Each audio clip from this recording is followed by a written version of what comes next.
다산 정약용 선생님이 유배지 강진에 처음 도착하셨을 때 주어진 공간은 작은 주막의 골방이었습니다. 사방 2평 남짓한 공간이었습니다. 창문 하나, 책상 하나, 그게 전부였습니다. 제자 황상이 처음 그 방을 보고 말했습니다. 선생님, 이 좁은 곳에서 어떻게 사십니까? 선생님이 조용히 방을 둘러보시다가 천천히 말씀하셨습니다. 좁은 것이 아니다. 마당 밖에 마을 안에 사람이 있다. 그것이면 충분하다. 황상은 그 말의 뜻을 그때는 몰랐습니다. 그런데 18년이 지났습니다. 선생님은 그 골방에서 500권의 책을 쓰셨습니다. 황상은 18년 뒤 선생님이 왜 그 작은 방에서 무너지지 않으셨는지 그제야 알게 됐습니다. 오늘 마지막에 그 답이 나옵니다. 혹시 이런 생각을 해보신 적 있으십니까? 노후에 어디서 살아야 할까? 병원 가까운 곳이 좋겠다고, 넓고 쾌적한 곳이 좋겠다고, 자식 곁이 좋겠다고. 그런데 여러분, 그 생각이 전부 틀렸다면 어떻게 하시겠습니까? 우리는 이렇게 믿고 살았습니다. 노후에는 크고 좋은 곳에 살아야 한다고, 시설이 완벽한 곳이 행복한 곳이라고, 비싸야 안심이 된다고. 그런데 이상하지 않습니까? 사람은 평생 넓은 집을 꿈꾸는데 나이 들수록 점점 더 외로워집니다. 사람은 안전한 곳을 찾는데 그 안전함 속에서 점점 더 두려워집니다. 노후가 무서운 이유는 늙어서가 아닙니다. 하루가 끝났는데 내일 다시 나가고 싶은 이유가 사라지는 것입니다. 그것이 진짜 두려움입니다. 제가 아는 72세 강정순 씨 이야기입니다. 평생을 검소하게 사셨습니다. 남편과 함께 작은 가게를 운영하며 자식 셋을 키우고 시부모를 모시며 살아오셨습니다. 68세의 남편이 세상을 떠났습니다. 그때부터 강정순 씨의 긴 고민이 시작됐습니다. 이제 어디서 어떻게 살아야 하는가? 첫 번째 선택을 하셨습니다. 대형 병원 앞 오피스텔이었습니다. 서울 집을 팔아 병원 바로 앞 깨끗한 원룸을 샀습니다. 무슨 일이 생겨도 병원이 코앞이니 안심이다 싶으셨습니다. 처음 한 달은 괜찮았습니다. 그런데 2달째부터였습니다. 매일 앰뷸런스 소리가 들렸습니다. 새벽에도, 낮에도, 밤에도 창밖을 내다보면 환자들이 실려나가는 모습이 보였습니다. 휠체어를 탄 어르신들이 보였습니다. 산소 호흡기를 단 사람들이 보였습니다. 강정순 씨는 집에 돌아와 오래 앉아 계셨습니다. 이런 생각이 맴돌았습니다. 병원이 가까워서 안심될 줄 알았는데 병원이 가까워서 매일 죽음을 떠올리게 되는구나. 내가 안심을 산 게 아니라 두려움을 산 거였구나. 6개월 만에 손해를 보고 나오셨습니다. 두 번째 선택을 하셨습니다. 경기도 외곽의 전원주택이었습니다. 공기 좋고 조용하고 마당도 있었습니다. 처음에는 정말 좋았습니다. 그런데 3달째부터였습니다. 마트까지 차로 20분, 병원까지 30분, 버스는 하루에 4번. 강정순 씨는 운전을 못하셨습니다. 어느 날 마당에서 넘어지셨습니다. 발목을 삐었습니다. 아파서 소리를 질렀지만 아무도 듣지 못했습니다. 1시간 동안 바닥에 누워 계시다가 겨우 일어나셨습니다. 그날 밤 강정순 씨는 오래 앉아 계셨습니다. 이런 생각이 맴돌았습니다. 여기서 죽을 수도 있겠구나. 자연이 좋다고 생각했는데 사람이 없으니 자연도 무서워졌구나. 내가 고른 것은 풍경이었는데 내가 얻은 것은 고립이었구나. 1년 만에 또 손해를 보고 나오셨습니다. 2번의 실수, 수천만 원의 손해, 그리고 더 깊어진 두려움. 강정순 씨는 이제 진짜 지치셨습니다. 어디로 가야 하는지 모르겠다고 하셨습니다. 그런데 그때 복지관에서 만난 친구가 조심스럽게 말했습니다. 언니, 우리 동네로 와요. 사람도 있고 걸어서 갈 수 있는 곳도 있어요. 강정순 씨는 반신반의하며 그 동네를 천천히 걸어보셨습니다. 그리고 일주일이 지났습니다. 강정순 씨는 확신하셨습니다. 여기다. 무엇이 달랐을까요? 크거나 비싸지 않았습니다. 시설이 완벽하지도 않았습니다. 그런데 거기에는 걸어서 닿을 수 있는 것들이 있었습니다. 그것이 무엇이었는지, 그리고 왜 그것이 강정순 씨의 삶을 완전히 바꿨는지 오늘 함께 살펴보겠습니다. 그리고 오늘 마지막에는 다산 선생님이 그 좁은 골방에서 왜 무너지지 않으셨는지 황상이 18년 뒤에야 알게 된 그 답이 나옵니다. 그 답이 여러분의 노후를 바라보는 눈을 완전히 바꿔놓을 것입니다. 끝까지 함께 해주십시오. 복잡한 인연에 지치신 여러분을 위한 곳, 인간관계입니다. 챕터 1 우리가 노후 주거에서 범하는 실수. 첫 번째입니다. 노후 주거에서 우리가 가장 많이 범하는 실수. 그런데 여러분, 이 실수는 나쁜 판단에서 오는 것이 아닙니다. 오히려 반대입니다. 좋은 마음에서 옵니다. 더 좋은 곳에 살고 싶다는 마음, 더 안전하게 살고 싶다는 마음, 더 편하게 살고 싶다는 마음, 그 마음이 잘못된 것이 아닙니다. 다만 그 마음이 향하는 방향이 조금 어긋나 있을 수 있습니다. 사람은 움직일 이유가 사라질 때 가장 빨리 무너집니다. 그런데 우리가 노후 주거를 고를 때 가장 많이 놓치는 것이 바로 그것입니다. 내일 다시 나갈 이유. 혹시 이런 생각을 해보신 적 있으십니까? 노후에는 큰 집이 좋겠다고, 자식 곁으로 가면 외롭지 않겠다고, 조용하고 공기 좋은 곳에서 여생을 보내고 싶다고. 바로 이 세 가지가 노후 주거에서 가장 많이 범하는 실수입니다. 첫 번째 실수, 큰 집에 대한 집착입니다. 강정순 씨가 두 번의 실수를 하기 전 사실 그보다 더 오래된 실수가 있었습니다. 남편이 살아계실 때의 이야기입니다. 두 분은 오랫동안 32평 아파트에 사셨습니다. 자식들이 떠난 뒤에도 그 집을 유지하셨습니다. 명절에 자식들이 오면 좁으면 안 된다고 생각하셨습니다. 손주들이 뛰놀 공간이 있어야 한다고 생각하셨습니다. 그런데 실제로는 어땠을까요? 자식들은 명절에 와도 하루 이틀이면 돌아갔습니다. 손주들은 방을 뛰어다니기보다 스마트폰을 들여다봤습니다. 1년 중 363일은 두 분이 그 넓은 집을 단둘이 사셨습니다. 남편이 세상을 떠난 뒤 강정순 씨는 혼자 그 32평을 지키셨습니다. 그날 밤 오래 앉아 계셨습니다. 이런 생각이 맴돌았습니다. 방이 4개인데 내가 쓰는 방은 하나뿐이구나. 나머지 방들이 비어있는 게 자꾸 눈에 들어오는구나. 이렇게 넓은데 왜 이렇게 좁은 느낌이 드는 걸까? 사람은 넓으면 편할 줄 압니다. 그런데 혼자 남은 공간은 이상하게 사람을 더 작게 만듭니다. 청소해야 하는 곳, 관리해야 하는 곳, 쓰지 않는데 비용이 나가는 곳, 그것이 쌓이면 집이 편안한 곳이 아니라 감당해야 하는 짐이 됩니다. 큰 집은 넓은 삶을 만드는 것이 아닙니다. 비어있는 공간을 만드는 것입니다. 두 번째, 실수 자식 곁으로 이사하는 것입니다. 비슷한 이야기가 또 있습니다. 68세 이명자 씨는 남편과 사별한 뒤 아들 내외가 사는 동네로 이사를 결심하셨습니다. 아들이 먼저 권했습니다. 어머니, 저희 근처로 오세요. 걱정이 돼서요. 이명자 씨는 그 말이 얼마나 고마웠는지 모릅니다. 이사한 첫 달, 아들이 자주 들렀습니다. 그런데 2달이 지나고 3달이 지나면서 방문이 조금씩 뜸해졌습니다. 아들 내외도 바쁜 삶이 있었습니다. 직장이 있었고 아이들이 있었고 자기들의 시간이 있었습니다. 이명자 씨는 처음에는 이해했습니다. 그런데 어느 날부터 이상한 일이 생겼습니다. 아들 집 불빛이 보이는 창가에 자꾸 서게 됐습니다. 저녁이 되면 전화를 하고 싶은데 혹시 방해가 될까 싶어 참게 됐습니다. 어느 날 밤, 이명자 씨는 오래 앉아 계셨습니다.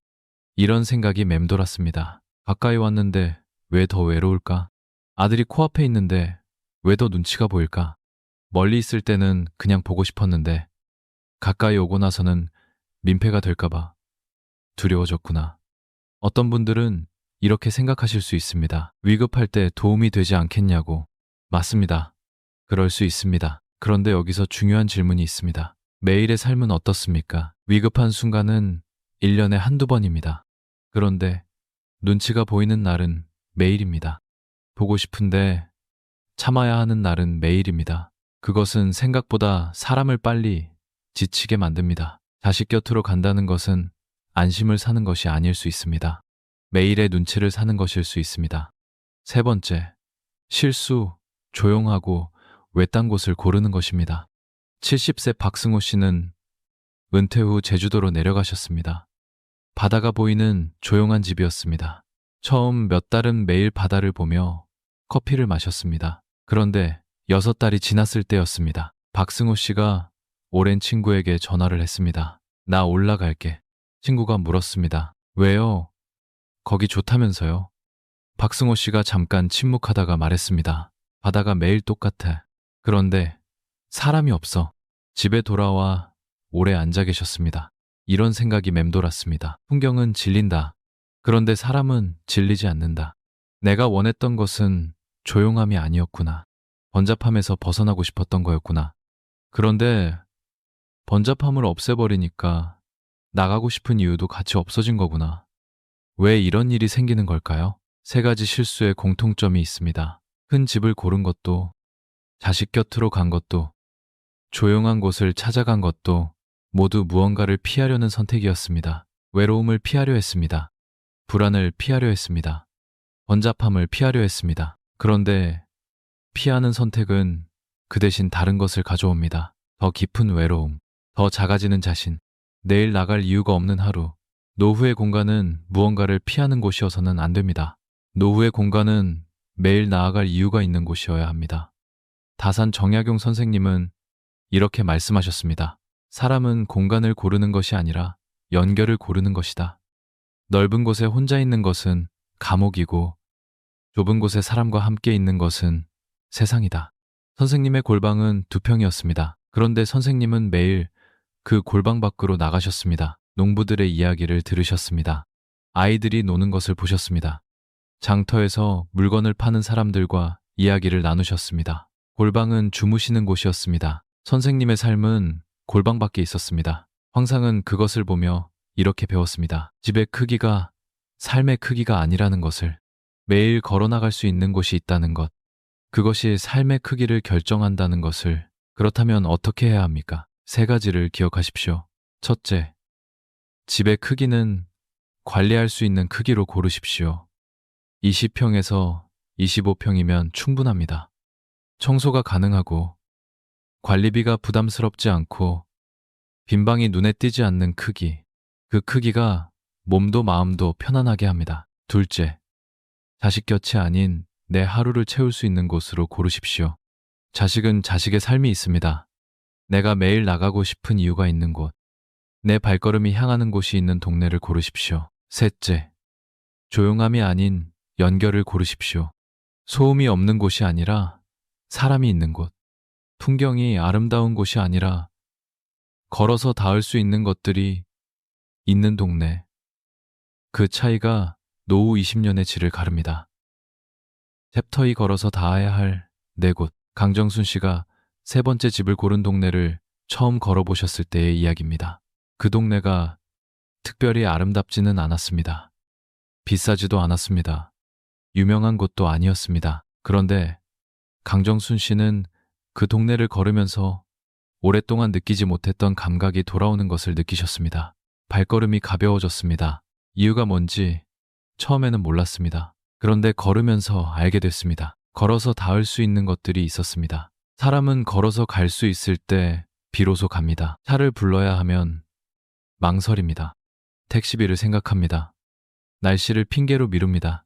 그런데 걸어서 5분이면 그냥 갑니다. 비가 와도 우산 하나 들고 갑니다. 몸이 조금 무거워도 그냥 나갑니다. 그 차이가 노후의 하루를 만듭니다. 걸어서 닿아야 할 첫 번째 곳, 복지관입니다.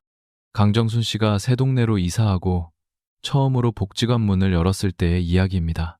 혼자 들어가기 어색해서 문 앞에서 잠깐 망설이셨습니다. 그런데 안에서 웃음소리가 들렸습니다. 용기를 내어 들어가셨습니다. 노래 교실이 한창이었습니다. 비슷한 나이의 분들이 다 같이 웃으면서 노래를 부르고 있었습니다. 강정순 씨는 그 자리에서 잠깐 멈추셨습니다. 이런 생각이 들었습니다. 아, 사람들이 있구나. 웃고 있구나. 나도 저 안에 있을 수 있겠구나.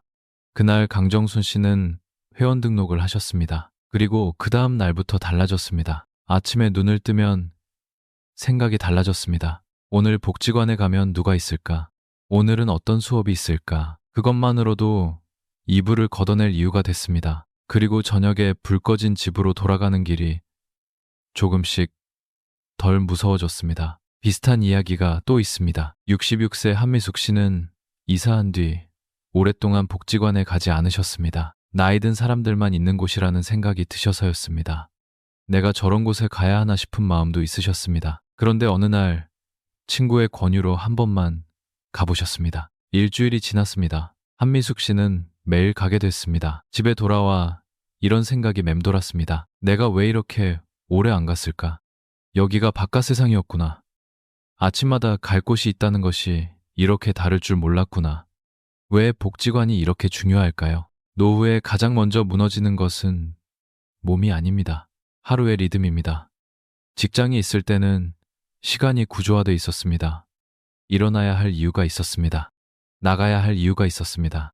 돌아와야 할 이유가 있었습니다. 그 리듬이 사라지는 순간 하루가 무너지기 시작합니다. 그리고 하루가 무너지면 한 주가 무너지고 한 달이 무너지고 결국 몸도 무너집니다. 복지관은 그 리듬을 대신해주는 곳입니다. 다산 정약용 선생님은 유배지에서도 매일 정해진 시간에 마을로 나가셨습니다. 아무 일이 없어도 나가셨습니다. 제자들이 여쭤봤습니다. 선생님, 오늘은 별일이 없는데 왜 나가십니까? 선생님이 말씀하셨습니다. 별일이 없어서 나가는 것이다. 나가야 별일이 생긴다. 사람은 움직여야 살고, 움직이려면 이유가 있어야 하고, 이유는 밖에서 온다. 걸어서 닿아야 할 두 번째 곳, 산책할 공원입니다. 강정순 씨가 새 동네로 이사하고 첫째 날 저녁에 하신 일이 있습니다. 혼자 공원을 걸으셨습니다. 10분쯤 걷다가 벤치에 앉으셨습니다. 아이들이 뛰어놀고 있었습니다. 어르신들이 천천히 걷고 있었습니다. 누군가 개를 데리고 지나갔습니다. 돌아오는 길에 작은 분식집 앞을 지나쳤습니다. 유리창 너머로 사장님이 혼자 재료를 다듬고 있었습니다. 강정순 씨와 눈이 마주치자 사장님이 가볍게 고개를 끄덕였습니다. 강정순 씨도 모르게 고개를 끄덕였습니다. 집에 돌아와 이런 생각이 들었습니다. 여기에 삶이 있구나. 전원주택에서는 풍경만 있었는데 여기에는 사람들이 살아가는 소리가 있구나. 나를 모르는 사람이 그냥 고개를 끄덕여줬는데 이상하게 덜 외롭다. 걷다 보면 사람이 따라옵니다. 매일 같은 시간에 공원을 걷다 보면 매일 같은 시간에 나오는 사람들을 만납니다. 처음에는 눈인사만 합니다. 그 다음에는 오늘도 나오셨네요가 됩니다. 그 다음에는 옆에 앉아 이야기를 나눕니다. 그렇게 관계가 생깁니다. 계획하지 않아도 어색한 자리에 억지로 나가지 않아도 그냥 매일 같은 시간에 같은 길을 걸으면 사람이 따라옵니다. 걸어서 닿아야 할 세 번째 곳, 동네 의원입니다. 강정순 씨는 새 동네로 이사한 뒤 처음으로 동네 내과를 찾아가셨습니다. 큰 병이 있어서가 아니었습니다. 그냥 단골 의원을 만들어두고 싶으셨습니다. 의사 선생님께 말씀드렸습니다. 이 동네로 이사 왔습니다. 앞으로 자주 오게 될 것 같아서요. 의사 선생님이 웃으며 말씀하셨습니다. 잘 오셨습니다. 편하게 오세요. 그 한마디가 이상하게 마음을 놓이게 했습니다. 집에 돌아와 이런 생각이 들었습니다. 아프면 갈 곳이 생겼구나. 아프지 않아도 갈 수 있는 곳이 생겼구나. 이 동네에 나를 아는 사람이 한 명 생겼구나. 대형 병원이 가까운 것이 좋다고 생각하기 쉽습니다. 그런데 대형 병원에 가면 의사 선생님이 바뀝니다. 내 사정을 처음부터 다시 설명해야 합니다. 번호표를 뽑고 2시간을 기다립니다. 그래서 작은 불편은 그냥 참게 됩니다. 그런데 걸어서 5분 거리에 단골 의원이 있으면 다릅니다. 조금만 불편해도 그냥 갑니다. 작은 것을 빨리 잡으면 큰 것이 되지 않습니다. 그리고 단골 의원이 생기면 나를 오래 본 사람이 생깁니다. 요즘 얼굴이 좋아 보이시네요. 지난번보다 혈압이 많이 안정됐습니다. 그 말 한마디가 의외로 큰 위로가 됩니다. 누군가 나의 변화를 알아봐 주는 사람. 노후에는 그런 사람이 필요합니다. 걸어서 닿아야 할 네 번째 곳, 적당한 크기의 집. 그 자체입니다. 이것이 가장 중요한 곳입니다. 집은 나가는 곳이 아니라 돌아오는 곳이기 때문입니다. 강정순 씨가 새 집에 이사한 첫날 밤이었습니다. 짐을 풀고 혼자 거실에 앉으셨습니다. 창밖으로 동네 불빛이 보였습니다. 아래에서 사람들 말소리가 들렸습니다. 강정순 씨는 그 자리에서 한참을 앉아 계셨습니다. 그러다 이런 생각이 드셨습니다. 좁구나. 그런데 이상하게 아늑하다. 이전 집은 넓었는데 왜 그렇게 쓸쓸했을까? 이 집은 좁은데 왜 이렇게 충분한 느낌이 들까? 내 크기에 맞는 공간이라는 게 이런 건가? 적당한 크기의 집은 단순히 관리가 쉬운 곳이 아닙니다. 복지관에서 돌아오면 따뜻하게 맞아주는 곳, 공원을 걷고 돌아오면 편히 앉을 수 있는 곳, 병원을 다녀오면 잠시 쉴 수 있는 곳, 나가면 돌아오고 싶고, 돌아오면 다시 나가고 싶은 곳. 그것이 노후의 집이 가져야 할 온도입니다. 이 네 곳에 공통점이 있습니다. 비싸지 않습니다. 화려하지 않습니다. 멀지 않습니다. 걸어서 닿습니다. 그리고 걸어서 닿는다는 것은 갈 수 있다는 것입니다. 갈 수 있다는 것은 매일 이유가 생긴다는 것입니다. 이유가 생긴다는 것은 내일이 있다는 것입니다. 다산 정약용 선생님은 강진에서 18년을 사셨습니다. 선생님, 골방 근처에는 무엇이 있었을까요? 마을 주민들이 모이는 장터가 있었습니다. 아이들이 뛰어노는 마당이 있었습니다. 제자들이 찾아오는 서당이 있었습니다. 두부를 파는 아주머니가 있었습니다. 선생님이 매일 걷던 작은 길이 있었습니다. 선생님은 그것으로 18년을 사셨습니다. 그리고 500권의 책을 쓰셨습니다. 황상은 나중에 이렇게 말했습니다. 선생님은 그 작은 마을에서 세상을 사셨습니다. 마을이 좁은 것이 아니었습니다. 선생님의 삶이 넓었던 것입니다. 선생님은 이렇게 말씀하셨습니다. 삶은 거대한 것으로 완성되지 않는다. 매일 걸어서 닿을 수 있는 작은 것들로 완성된다. 그 작은 것들이 쌓여서 어느 날 돌아보면 큰 삶이 되어 있다. 그렇다면 어떻게 해야 합니까? 세 가지를 기억하십시오. 첫째, 이사를 고려하신다면 먼저 걸어보십시오. 그 동네를 차로 보지 마십시오. 직접 걸어보십시오. 복지관까지 걸어서 몇 분인지, 공원까지 걸어서 몇 분인지, 동네 의원까지 걸어서 몇 분인지, 모두 10분 이내라면 좋은 동네입니다. 둘째, 지금 사는 곳에서 먼저 시작하십시오. 당장 이사하지 않아도 됩니다. 지금 동네에서 걸어서 닿는 네 곳을 먼저 찾아보십시오. 있다면 오늘 당장 걸어가 보십시오. 셋째, 돌아왔을 때의 느낌으로 고르십시오. 복지관에서 돌아왔을 때 따뜻한지, 공원을 걷고 돌아왔을 때 가벼운지, 노후의 집은 떠날 때의 기분이 아니라 돌아올 때의 기분으로 고르는 것입니다. 기억하십시오. 노후의 행복, 인프라는 고속도로가 아닙니다. 걸어서 닿는 골목입니다. 걸어서 닿는 네 곳이 있는 사람은 매일 이유가 생깁니다. 그 이유가 삶입니다. 지금까지 두 가지를 봤습니다. 우리가 노후 주거에서 범하는 실수, 그리고 걸어서 닿아야 할 네 곳. 그런데 여기서 잠깐 멈추겠습니다. 지금까지 이야기는 모두 공간에 관한 것이었습니다. 그런데 여러분, 공간은 거칩니다. 진짜 핵심은 그 공간 안에서 어떤 마음으로 사느냐입니다. 아무리 좋은 동네에 살아도 혼자 있는 것이 두려운 사람은 결국 또 다른 무언가에 기대게 됩니다. 지금부터는 방향이 바뀝니다. 어디서 사느냐에서 어떻게 사느냐로. 챕터 3. 혼자 있는 능력. 지금까지 두 가지를 봤습니다. 노후 주거에서 우리가 범하는 실수, 그리고 걸어서 닿아야 할 네 곳. 그런데 여기서 많은 분들이 이렇게 생각하십니다. 좋은 동네로 이사하면 되겠구나.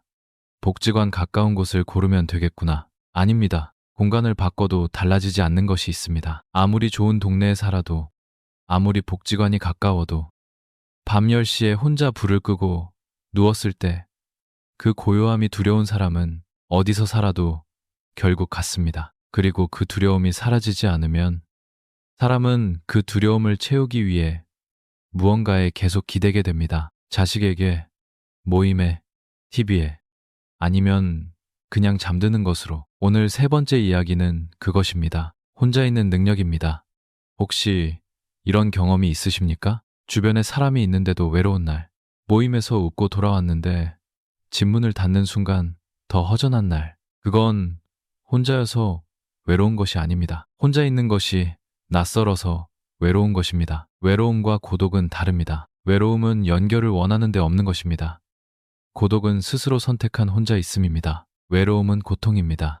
고독은 자유입니다. 그리고 고독을 선택할 수 있는 사람만이 진짜로 자유로울 수 있습니다. 제가 아는 69세 강유진 씨 이야기입니다. 남편이 먼저 세상을 떠난 뒤 강유진 씨는 혼자 있는 것이 두려우셨습니다. 그래서 늘 무언가를 하셨습니다. TV를 켜두었습니다.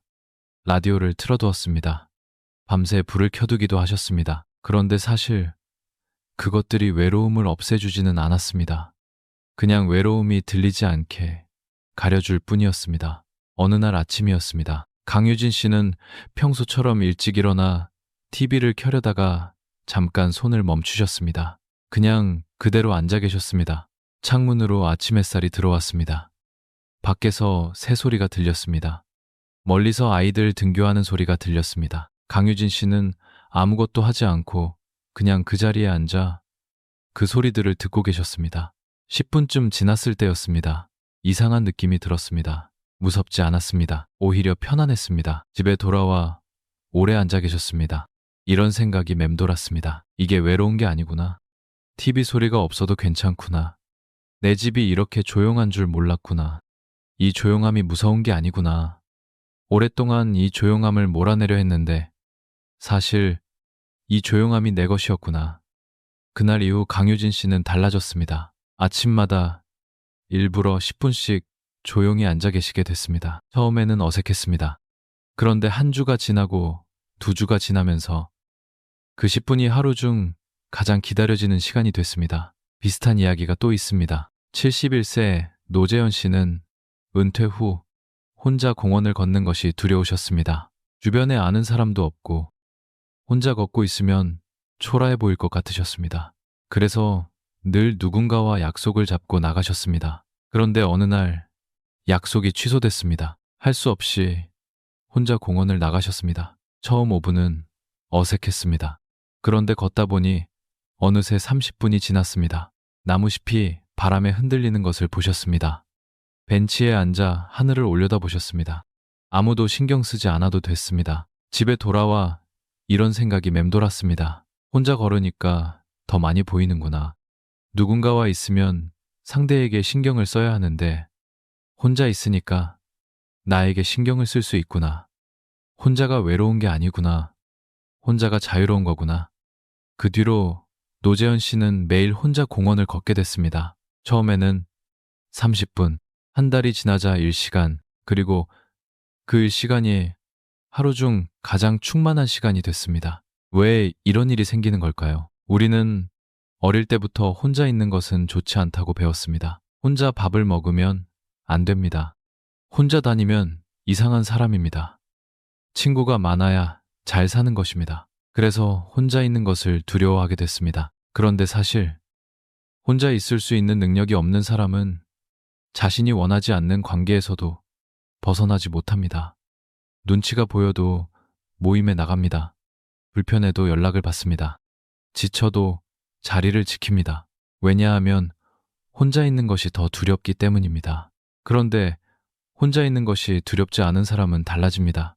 가고 싶은 모임에만 갑니다. 연락하고 싶은 사람에게만 연락합니다. 머물고 싶은 자리에만 머뭅니다. 그것이 자유입니다. 혼자 있을 수 있는 능력이 생기는 순간 여러분은 더 이상 외로움을 채우기 위해 관계를 유지하지 않게 됩니다. 그 순간이 진짜 자유의 시작입니다. 어떤 분들은 이렇게 생각하실 수 있습니다. 혼자 있으면 우울해지지 않을까요? 혼자 있다 보면 생각이 너무 많아지지 않을까요? 맞습니다. 처음에는 그럴 수 있습니다. 그런데 그 처음을 지나면 달라집니다. 혼자 있는 시간이 두려운 것은 혼자 있는 것 자체가 문제가 아니라 아직 혼자 있는 것에 익숙하지 않기 때문입니다. 처음 자전거를 탈 때 넘어지는 것이 두려운 것처럼 처음에만 그렇습니다. 그리고 익숙해지면 혼자 있는 시간이 오히려 가장 채워지는 시간이 됩니다. 다산 정약용 선생님은 유배지에서 수많은 날을 혼자 계셨습니다. 가족도 없었습니다. 친구도 없었습니다. 권력도 없었습니다. 그런데 선생님은 그 시간을 두려워하지 않으셨습니다. 제자들이 여쭤봤습니다. 선생님, 혼자 계실 때 외롭지 않으십니까? 선생님이 잠깐 생각하시다가 말씀하셨습니다. 외롭다는 것은 내가 나를 만나지 못할 때 생기는 것이다. 혼자 있는 시간은 내가 나를 만나는 시간이다. 그 시간을 두려워하는 사람은 아직 자신을 모르는 것이다. 선생님은 그 혼자 있는 시간에 생각을 정리하셨습니다. 글을 쓰셨습니다. 내일을 준비하셨습니다. 그 시간이 쌓여서 500권이 됐습니다. 황상은 나중에 이렇게 말했습니다. 선생님은 혼자 계실 때 가장 충만해 보이셨습니다. 그래서 저는 선생님 곁에 있고 싶었습니다. 스스로 충만한 사람 곁에 있으면 저도 충만해지는 느낌이 들었습니다. 그렇다면 어떻게 해야 합니까? 세 가지를 기억하십시오. 첫째, 하루에 단 10분만 조용히 혼자 앉아보십시오. TV도 라디오도 없이. 처음에는 어색할 것입니다. 잡생각이 올라올 것입니다. 그래도 괜찮습니다.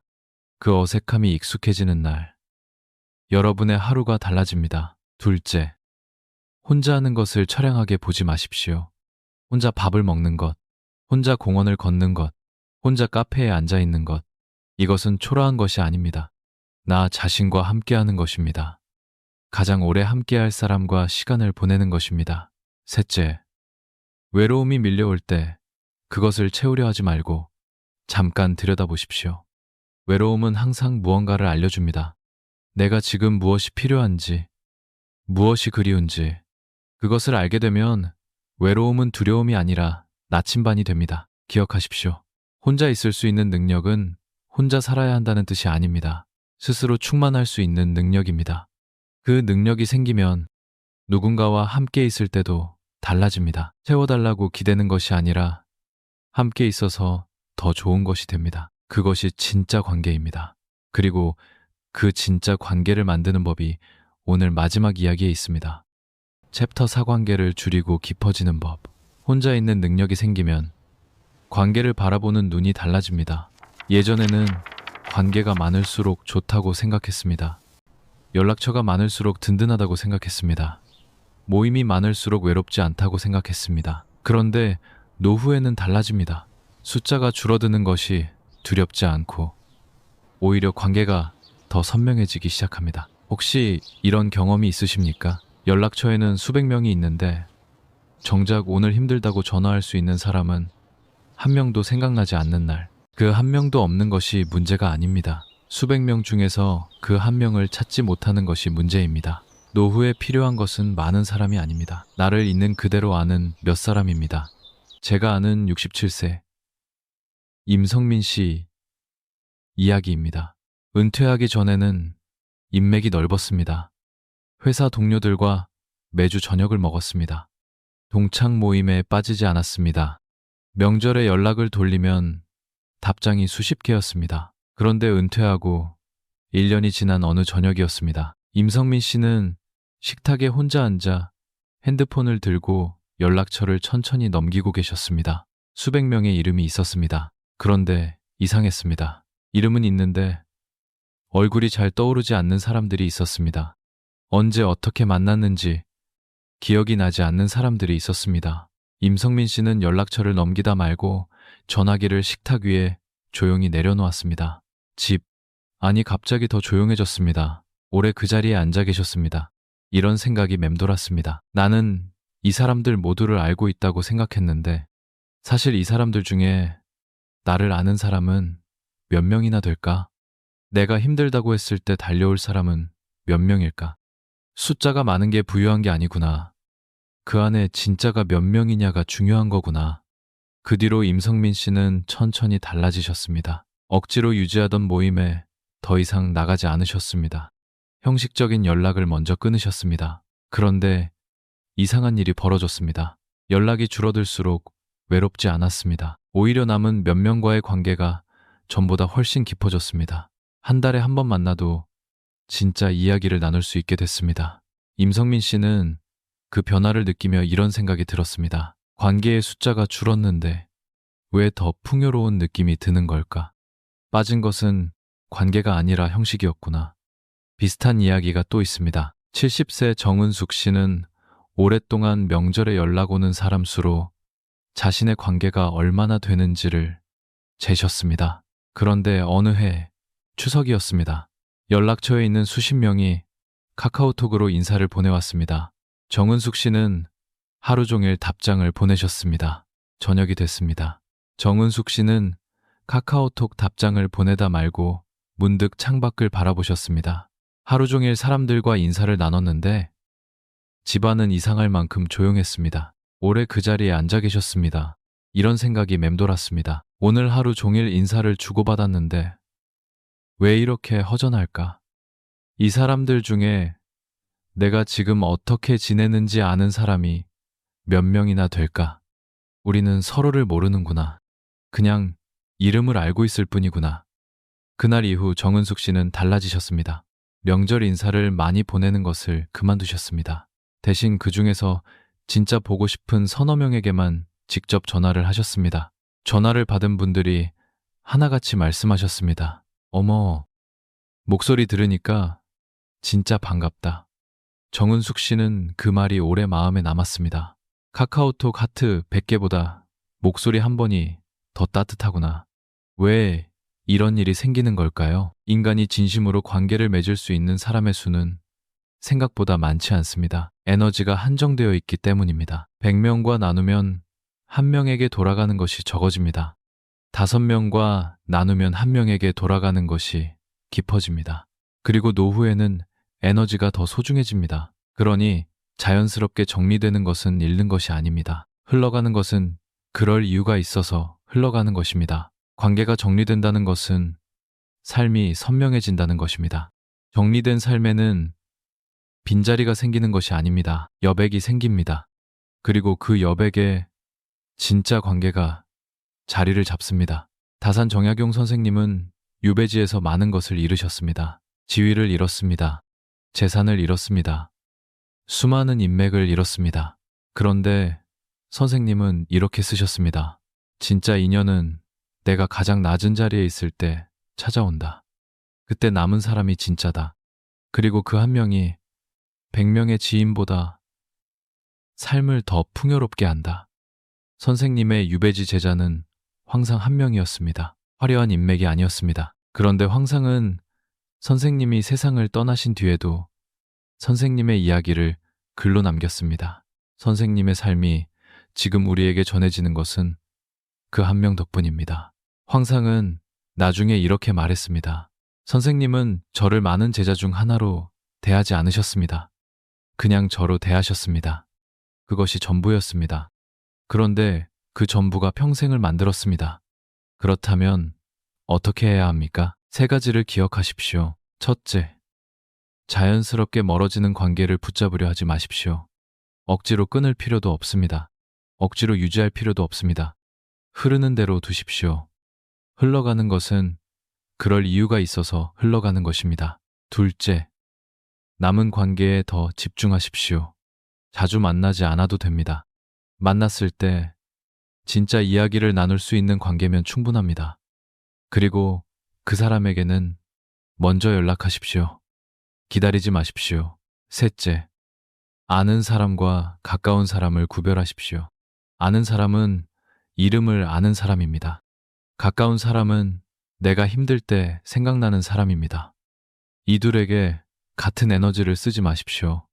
가까운 사람에게 더 많은 것을 주십시오. 기억하십시오. 관계의 숫자가 줄어드는 것을 두려워하지 마십시오. 그것은 삶이 정리되는 것입니다. 정리된 삶에는 빈자리가 아니라 여백이 생깁니다. 그리고 그 여백에 진짜 관계가 자리를 잡습니다. 카카오톡 하트 100개 보다 목소리 한 번이 더 따뜻합니다. 그 한 명의 목소리를 가진 사람이 노후에 가장 풍요로운 사람입니다. 이렇게 해서 오늘 4가지를 함께 봤습니다. 노후 주거에서 우리가 범하는 실수, 걸어서 닿아야 할 4곳, 혼자 있는 능력, 그리고 관계를 줄이고 깊어지는 법. 이제 마지막입니다. 오늘 처음에 예고해드린 이야기가 남았습니다. 다산 선생님이 그 좁은 골방에서 왜 무너지지 않으셨는지 황상이 18년 뒤에야 알게 된 그 답, 지금부터 함께 보시겠습니다. 이제 오늘 처음에 예고해드린 이야기를 드릴 시간이 됐습니다. 다산 선생님이 강진 골방에서 왜 무너지지 않으셨는지 황상이 18년 뒤에야 알게 된 그 답. 황상이 그 답을 알게 된 것은 선생님과 함께한 마지막 해였습니다. 선생님이 유배에서 풀려나시기 얼마 전 황상이 선생님께 여쭤봤습니다. 선생님, 지난 18년 동안 어떻게 버티셨습니까? 선생님이 잠깐 창밖을 바라보셨습니다. 한참이 지났습니다. 그리고 천천히 말씀하셨습니다. 버텼다고 생각하지 않는다. 황상이 숨을 죽이고 여쭤봤습니다. 그렇다면 어떻게 생각하십니까? 선생님이 말씀하셨습니다. 살았다. 황상은 그 순간 아무 말도 하지 못했습니다. 버텼다는 것과 살았다는 것. 같은 18년인데 완전히 다른 이야기였습니다. 한참 뒤에 선생님이 말씀을 이어가셨습니다. 골방이 좁다고 생각한 날이 없었다. 마당 밖에 마을이 있었고, 마을 안에 사람이 있었고, 그 사람들과 이야기를 나눌 수 있었고, 저녁에 돌아와 글을 쓸 책상이 있었다. 그것이면 충분했다. 더 넓은 곳을 바란 날이 없었다. 이미 가진 것이 충분했기 때문이다. 황상은 그 말을 듣는 순간 눈물이 났습니다. 18년 동안 선생님 곁에 있었습니다. 그런데 선생님이 왜 무너지지 않으셨는지 그제야 알았습니다. 선생님은 처음부터 충분하셨습니다. 더 큰 것을 바라지 않으셨기 때문이 아니라 지금 있는 것들을 충분히 살아내셨기 때문입니다. 여러분, 오늘 이야기에서 우리가 만난 분들을 기억하십니까? 3번 이사하며 찾아 헤매던 강정순 씨, 식탁에 혼자 앉아 전화기를 내려놓던 임성민 씨, 아침의 조용함 속에서 처음으로 편안함을 느낀 강유진 씨, 그분들이 오랫동안 찾아 헤매던 것, 그리고 선생님이 18년 동안 이미 가지고 계셨던 것, 그것은 모두 같은 것이었습니다. 크고 화려한 곳이 아니었습니다. 걸어서 닿는 곳이었습니다. 많은 인맥이 아니었습니다. 나를 있는 그대로 아는 몇 사람이었습니다. 번잡함을 피하는 것이 아니었습니다. 혼자 있어도 충만할 수 있는 능력이었습니다. 그리고 마지막으로 더 큰 것을 향해 달려가는 것이 아니었습니다. 지금 이미 가진 것이 충분하다는 것을 아는 것이었습니다. 여러분이 지금까지 노후를 막연하게 두려워하셨다면 그 두려움은 크고 화려한 것이 없어서가 아니었습니다. 걸어서 닿는 곳이 없었고, 진심으로 연결된 사람이 없었고, 혼자 있는 것이 낯설었기 때문이었습니다. 그런데 오늘 이 이야기를 끝까지 들으신 여러분은 이미 달라지기 시작했습니다. 여러분, 평생 더 크고 더 좋은 것을 위해 살아오셨습니다. 더 넓은 집을 위해, 더 좋은 환경을 위해, 더 많은 사람들을 위해. 그 마음이 잘못된 것이 아닙니다. 그 성실함이 부끄러운 것이 아닙니다. 충분히 잘 살아오셨습니다. 다만 이제는 그 방향을 조금 바꾸시면 됩니다. 더 크고 화려한 것을 향하는 것에서 오늘 걸어서 닿을 수 있는 것들을 향하는 것으로. 선생님은 마지막으로 황상에게 이런 말씀을 하셨습니다. 삶은 멀리 있는 것에서 완성되지 않는다. 오늘 내가 걸어서 닿을 수 있는 것들, 오늘 내가 눈을 맞출 수 있는 사람들, 오늘 내가 돌아올 수 있는 자리, 그것들이 쌓여서 어느 날 돌아보면 한 사람의 온전한 삶이 되어 있다. 황상은 그 말을 듣고 이렇게 말했습니다. 선생님, 저는 그 삶을 이미 보았습니다.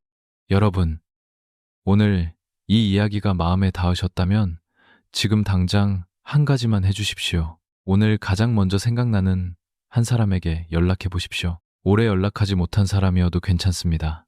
뭐라고 해야 할지 몰라도 괜찮습니다. 요즘 잘 지내. 그 한마디면 됩니다. 내일 하면 되겠지. 라고 생각하시면 안 됩니다. 내일의 나는 오늘의 나보다 더 바쁘고, 더 피곤하고, 더 망설입니다. 지금 이 순간이 가장 용기 있는 순간입니다. 그리고 오늘 댓글에 이 한 문장만 남겨주십시오. 나는 노후에 이 있는 곳에서 살겠습니다. 걸어서 닿는 복지관일 수 있습니다. 아침마다 나갈 수 있는 공원일 수 있습니다. 나를 아는 단골 의원일 수 있습니다. 아니면 그냥 나를 있는 그대로 아는 한 사람일 수 있습니다. 그 빈칸을 여러분의 말로 채워주십시오. 남에게 보여주기 위한 말이 아닙니다. 오늘부터 여러분이 향하는 방향입니다. 오늘 이 문장을 적지 않으면 내일도 막연한 두려움으로 노후를 바라보게 됩니다. 그런데 오늘 이 한 문장을 적는 순간 여러분의 노후는 두려움이 아니라 방향이 됩니다. 버티는 노후가 아닙니다. 사는 노후입니다. 오늘도 끝까지 함께 해주셔서 깊이 감사드립니다. 복잡한 인연에 지치신 여러분을 위한 곳, 인간관계였습니다.